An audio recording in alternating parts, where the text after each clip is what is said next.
हज जा काम पूरा थी विया। हज जा काम पूरे करण का बाद में हाजी साहब जै टाइम ते मदीने पाक में आयो, जेके ॾींहं मदीने पाक जा लिखियल मदीने पाक जा ॾींहं गुज़ारे, उहा घड़ी ॾुखी हुई जॾहिं मदीने मां मोकिलाए बोवा।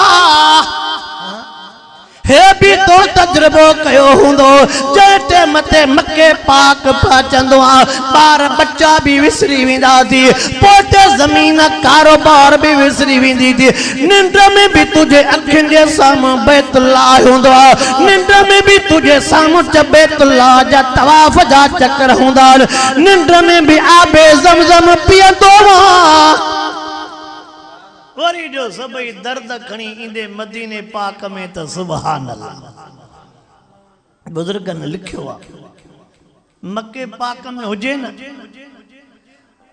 उते ॿ कम घणा कंदो कर। हिकु त हरम पाक में जमात पाबंदीअ सां पढ़जाए, उते लख निमाज़ जो सवाब ॿुधो अथव न आलमन।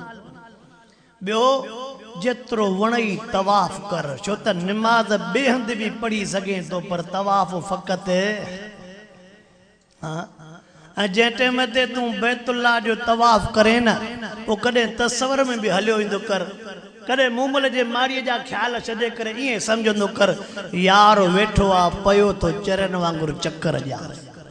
इहो तस्वर करे हल त पोइ ॾिस त मज़ो ई पए।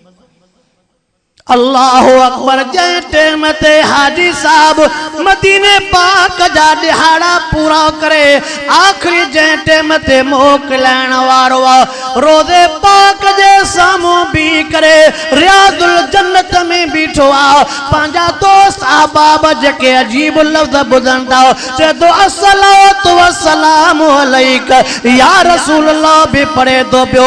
जै टाइम ते आखिरी जुमला कहिड़ा थो चवे, ओ मुंहिंजा महबूब, ओ मुझा प्री मोहम्मद करीम, मां मोटण जे लाइ कोन आयो आ, मां त समूरा खां मोकिलाए आयो आ, मां त हिकु कॾे वञी करे क़यामत जे विछोड़े जे लिहाज़ सां मां मोकिलाए आयो आ। अल्लाह मां मोटण जे लाइ तो वटि कोन आयो आ। ओ मुंहिंजा हबीब, मां त हीअ तमन्ना खणी आयो आ, आखिरी घड़ी हुजे दीद तुझे रोज़े में हुजे। दो मुझा हबीब, मां हीअ तमन्ना खणी आयो आ, आखिरी घड़ी हुजे दीद तो मोहम्मद जे रोज़े पाक में हुजे। कलमो पढ़ंदो वञा दमु निकिरंदो वञे, इते दमु निकिरे